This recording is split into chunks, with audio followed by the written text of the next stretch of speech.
عسکری مزاج کے حامل ضلع جہلم میں مقامی سپاہیوں نے انگریز فوج کو کیسے ناکوں چنے چبوائے۔ جہلم کے راجوں، جنجوؤں، پنڈ دادن خان کے کھوکھروں، شاہپور کے ٹیوانوں اور نونوں نے کس طرح اپنی دھرتی سے بے وفائی کرتے ہوئے انگریز کا ساتھ دیا اور اس کے عوض خلعتیں، جاگیریں اور عہدے حاصل کیے۔ جنگ پلاسی میں غداری کرنے والے سراج الدولہ کے آرمی چیف میر جعفر کا پڑپوتا کیسے پاکستان کا گورنر جنرل اور پھر صدر مملکت بننے میں کامیاب ہو گیا۔ 1857 کی جنگ آزادی میں حریت پسندوں کے خون سے ہاتھ رنگنے والے ملک فتح محمد نون کا پڑپوتا پاکستان کا وزیر اعظم بن گیا۔ جہلم کے چرچ میں انگریز فوجیوں کی یاد میں نصب کتبہ تو آج بھی موجود ہے، مگر آزادی کی خاطر قربانیاں دینے والے مجاہدین کو کیوں فراموش کر دیا گیا؟ ترازو کے نئے سلسلے غدار کون کی دوسری قسط میں ہم یہی سب کچھ معلوم کرنے کی کوشش کریں گے۔ میں ہوں بلال غوری اور آپ دیکھ رہے ہیں ترازو۔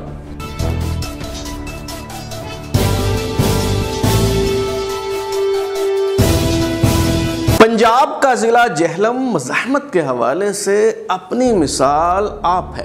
یہاں راجہ پورس نے سکندر اعظم کا غرور خاک میں ملا دیا۔ 1857 کی جنگ آزادی میں بھی یہاں کمپنی سرکار کو شدید مزاحمت کا سامنا کرنا پڑا۔ لاہور اور پشاور کو جوڑنے والے جی ٹی روڈ پر جہلم میں مقامی سپاہیوں پر مشتمل 14ویں نیٹو انفینٹری تعینات تھی۔ اس یونٹ کے 6 سپاہیوں سے تو کسی قسم کا خطرہ نہیں تھا، مگر باقی سپاہیوں کو غیر مسلح کرنے کے لیے لیفٹیننٹ کرنل ایلس کی قیادت میں 280 گورے سپاہیوں کو بھیجا گیا۔ 7 جولائی 1857 کو جب ان گورے سپاہیوں پر مشتمل فوج جہلم کینٹ کے پریڈ گراؤنڈ کی طرف بڑھی تو 6 سپاہی تو خاموش رہے، مگر دیگر مقامی سپاہی جان گئے کہ انہیں کچھ ہی دیر میں ہتھیاروں سے محروم کر دیا جائے گا۔ یہ مقامی سپاہی انگریز فوجیوں پر فائرنگ کرتے ہوئے اپنی بیرکس میں واپس چلے گئے اور پوزیشنیں سنبھال لی۔ دوپہر 1 بجے تک لڑائی کا سلسلہ جاری رہا، مگر جب مقامی سپاہیوں کو محسوس ہوا کہ وہ زیادہ دیر تک مزاحمت نہیں کر سکیں گے تو وہ قریبی گاؤں کی طرف پسپا ہو گئے۔ انگریز فوج نے ان کا پیچھا کیا تو ایک بار پھر شدید لڑائی شروع ہو گئی۔ یہ واحد لڑائی تھی جس میں انگریز فوج کو بھاری نقصان اٹھانا پڑا۔ کمانڈنگ افسر کرنل ایلس جو بعد ازاں جنرل بنے، اس لڑائی میں شدید زخمی ہو گئے۔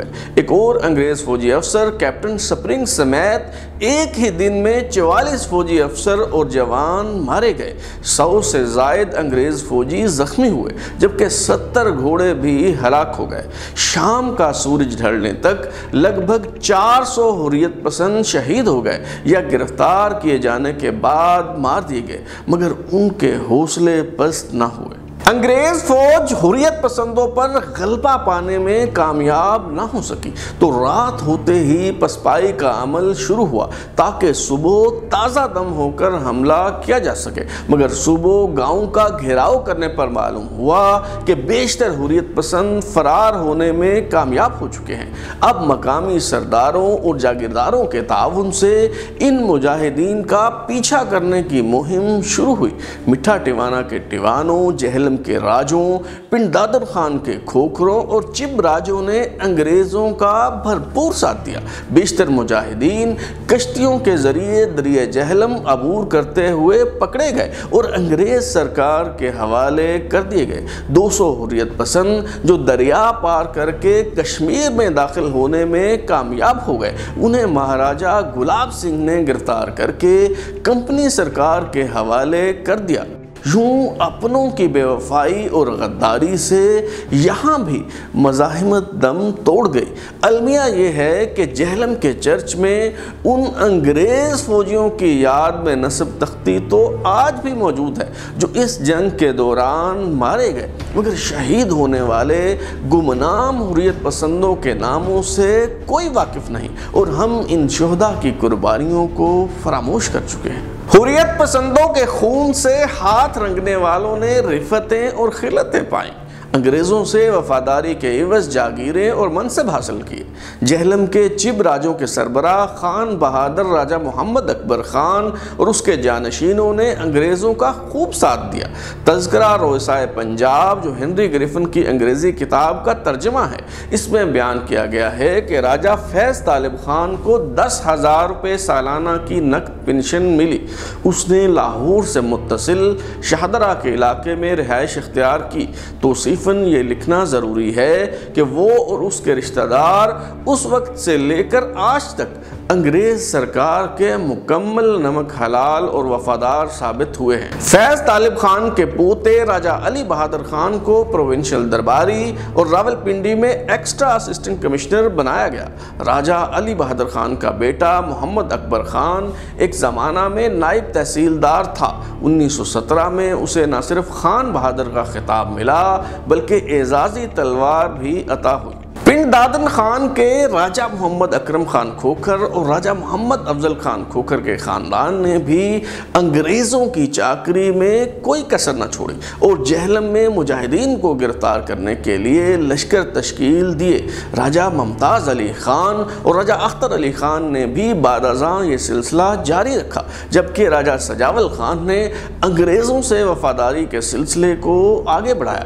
جہلم کے جنجوا قبیلے کے بیشتر افراد نے بھی انگریز سرکار کا ساتھ دیا۔ رسالدار میجر سردار بہادر راجہ نادر علی خان اور اس کے بھائی راجہ مہدی خان نے اس جنگ آزادی میں انگریزوں کا ساتھ دے کر میوٹنی میڈل حاصل کیا۔ ان خدمات کے عوض ضلع لائل پور یعنی فیصل آباد میں انہیں 6 مربع زمین الاٹ ہوئی، جہاں راجہ مہدی خان کا پڑپوتا راجہ خضر حیات خان نمبردار بنا۔ مہدی خان کے بیٹے رسالدار میجر راجہ جلال خان نے چترال اور تیرا میں حریت پسندی کی لہر کچلنے کے لیے خدمات پیش کی تو اسے پنڈ دادن خان میں 1700 ایکڑ اراضی عطا ہوئی، جہاں چک جلال خان کے نام سے ایک گاؤں آباد کیا گیا اور یہ جاگیر ان کے پوتے راجہ شمشیر خان مہدی نے سنبھال لی۔ جہلم کے نوابزادہ اقبال مہدی خان، جو 1985 کے غیر جماعتی انتخابات میں پنجاب اسمبلی کے رکن منتخب ہوئے اور وزیر اعلیٰ پنجاب نواز شریف کی کابینہ میں صوبائی وزیر بن گئے۔ نوابزادہ اقبال مہدی خان 4 مرتبہ قومی اسمبلی کے رکن بھی منتخب ہوئے۔ ان کی بہن راحیلہ انور، جو کرنل انور آفریدی کی اہلیہ ہیں، وہ بھی 2013 میں پی ٹی آئی کے ٹکٹ پر پنجاب اسمبلی کے رکن بننے میں کامیاب ہوئی۔ نوابزادہ اقبال مہدی خان کے والد نوابزادہ افضال مہدی خان ایوب دور میں 2 بار پارلیمنٹ کے رکن منتخب ہوئے۔ اس خاندان کی ترقی کا راز بھی انگریزوں سے وفاداری میں پوشیدہ ہے۔ نوابزادہ راجہ اقبال مہدی خان کے پردادا ملک زمان مہدی خان نے انگریز ڈپٹی کمشنر کو حریت پسندوں کے خلاف کارروائی کرنے کے لیے اہم معلومات فراہم کی اور وہ مجاہدین جو کشتی کے ذریعے دریائے جہلم عبور کرنے والے تھے، ان کی مخبری کر کے انہیں گرفتار کروایا۔ نوابزادہ اقبال مہدی خان کے پردادا نواب زمان مہدی کی ان خدمات کے عوض ان کے دادا نوابزادہ طالب مہدی خان کو وائسرائے نے توصیفی سند دی، صوبائی درباری کی نشست بھی عطا کی گئی، خان بہادر کا خطاب ملا، مستقل ایکسٹرا اسسٹنٹ کمشنر کے عہدے پر تعینات کیا گیا اور جاگیر بھی پیش کی گئی۔ راحیلہ انور کے دادا نوابزادہ طالب مہدی اور نانا راجہ خیر مہدی پنجاب کی دستور ساز اسمبلی کے رکن منتخب ہوتے رہے۔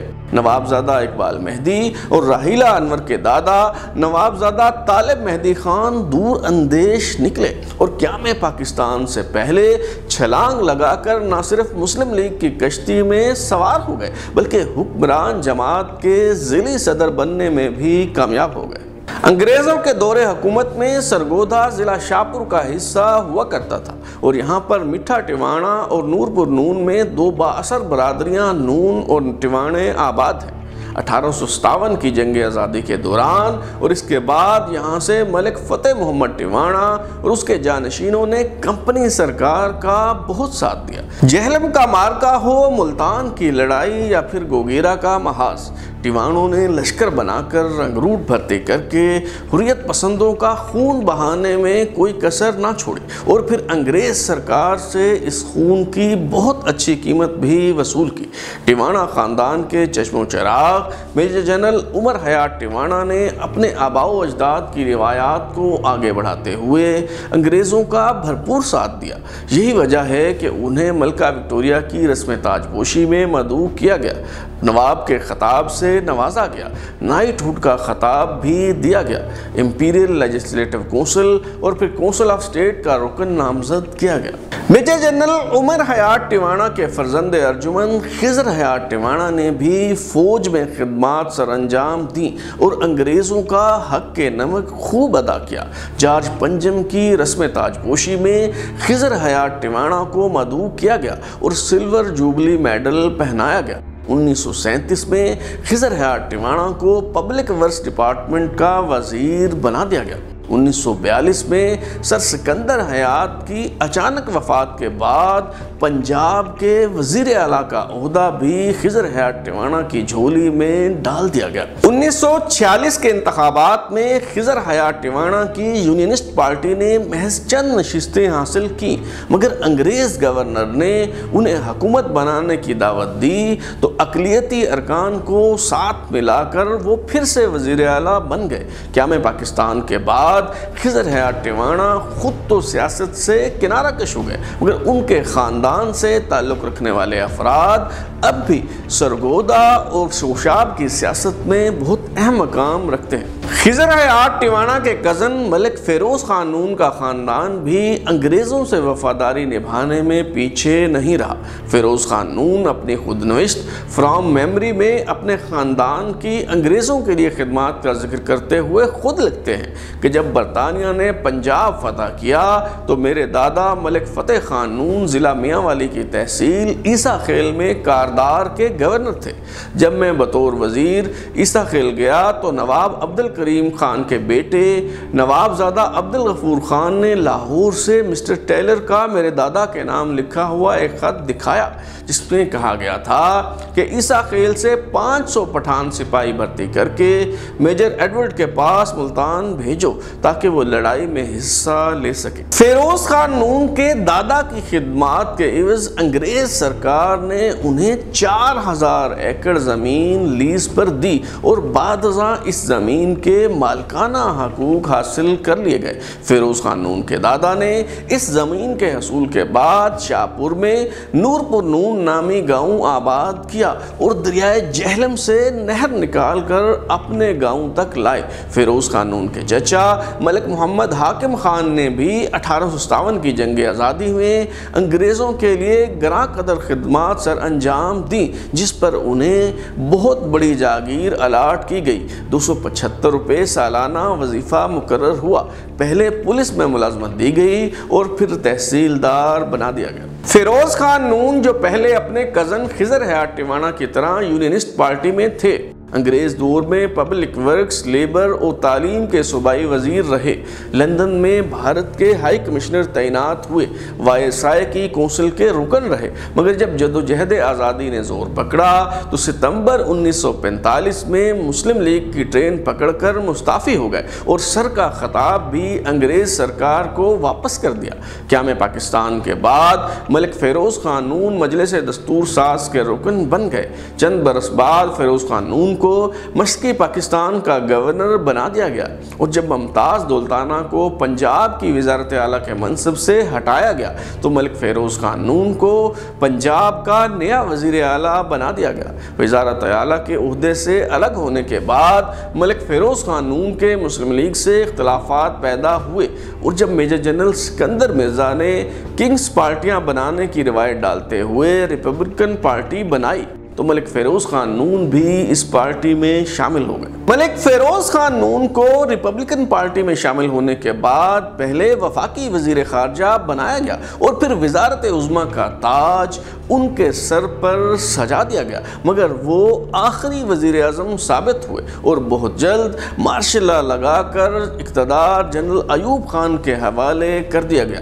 ایپٹو کی وجہ سے ملک فیروز خان نون نے تو سیاست کو خیر بات کہہ دیا، مگر ان کے بیٹے نور حیات نون 1962 کے غیر جماعتی انتخابات میں پارلیمنٹ کے رکن منتخب ہو گئے۔ نور حیات نون 1977 کے انتخابات میں MNA منتخب ہوئے تو ذوالفقار علی بھٹو نے انہیں کابینہ میں شامل کر لیا، مگر جب ضیاء الحق نے مارشاء اللہ لگایا اور پیپلز پارٹی پر برا وقت آیا تو ملک فیروز خان نون کے خاندان نے پیپلز پارٹی کو خدا حافظ کہہ کر ڈکٹیٹر سے ہاتھ ملا لیا۔ ضیاء الحق کے دور میں ملک فیروز خان نون کی اہلیہ جو قبول اسلام کے بعد وکٹوریہ سے وقار النساء ہو چکی تھی، انہیں سیاحت کا وفاقی وزیر بنا دیا گیا۔ ملک فیروز خان نون کے صاحبزادے ملک نور حیات نون 1985 کے غیر جماعتی انتخابات میں قومی اسمبلی کے رکن منتخب ہوئے تو جونیجو کابینہ میں کمیونیکیشن کے وزیر بنا دیے گئے، مگر بعد ازاں ملک نور حیات نون نے نواز شریف سے راہ و رسم بڑھا لی۔ ملک فیروز خان نون کے پوتے ملک عدنان حیات 1997 کے عام انتخابات میں مسلم لیگ نون کے ٹکٹ پر قومی اسمبلی کے رکن منتخب ہوئے۔ ملک عدنان حیات نون کی اہلیہ تہیہ نون 2013 میں مسلم لیگ نون کے نامزد کرنے پر خواتین کے لیے مخصوص نشستوں پر پنجاب اسمبلی کی رکن بن گئی۔ ایسٹ انڈیا کمپنی کے ہندوستان پر تسلط میں جنگ پلاسی نے بہت اہم کردار ادا کیا۔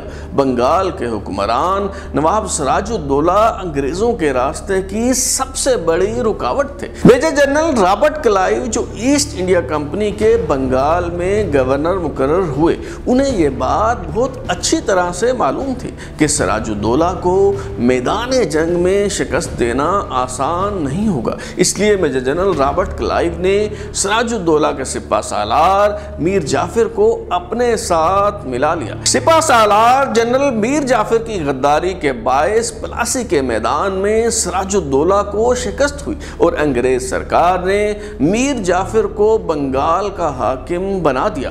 1919 میں میر جعفر کا پڑپوتا پہلے ہندوستانی کمیشن افسر کی حیثیت سے رائل ملٹری اکیڈمی سینٹ سے پاس آؤٹ ہوا اور جنگ پلاسی کے لگ بھگ 200 سال بعد میر جعفر کا پڑپوتا میجر جنرل سکندر مرزا پاکستان کا گورنر جنرل اور پھر صدر مملکت بن گیا۔ سکندر مرزا کے بیٹے ہمایوں مرزا نے چند برس قبل ایک کتاب from Plassey to Pakistan the family history of Sikandar Mirza لکھی ہے۔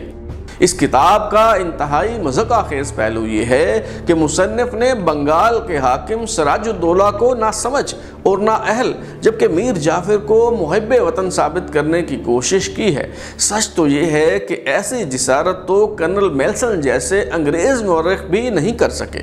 انہوں نے بھی اپنی کتاب میں واضح طور پر میر جعفر کو غدار، کلائیو کو ویلن جبکہ سراج الدولہ کو پلاسی کا ہیرو قرار دیا ہے جسے سازش کے ذریعے شکست دی گئی۔ المیہ یہ ہے کہ ہمارے ہاں جنرل میر جعفر جیسے ننگے وطن لوگوں کی نہ صرف بہتات ہے بلکہ چور مچائے شور کے مصداق یہی لوگ حب الوطنی کے ٹھیکیدار بن بیٹھے ہیں اور قربانیاں دینے والے مقامی ہیروز کو نظر انداز کر دیا گیا ہے۔ غدار کون کی اگلی قسط میں آپ جان سکیں گے کہ مری کے بہادر لوگوں نے انگریزوں کے خلاف کیسے مزاحمت کی اور وہ کون سے سردار اور جاگیردار تھے جو غداری کرتے ہوئے انگریز کے اعلی کار بن گئے۔ اگر آپ اپنی رائے دینا چاہتے ہیں یا پھر کوئی تجویز تو ہمارا واٹس ایپ نمبر 03328410-537 دستیاب ہے۔ اپنا فیڈ بیک دیں، لائک کریں، سبسکرائب کرنے کے بعد بیل آئیکن یعنی گھنٹی دبائیں اور دیکھتے رہیں ہمارا چینل ترازو۔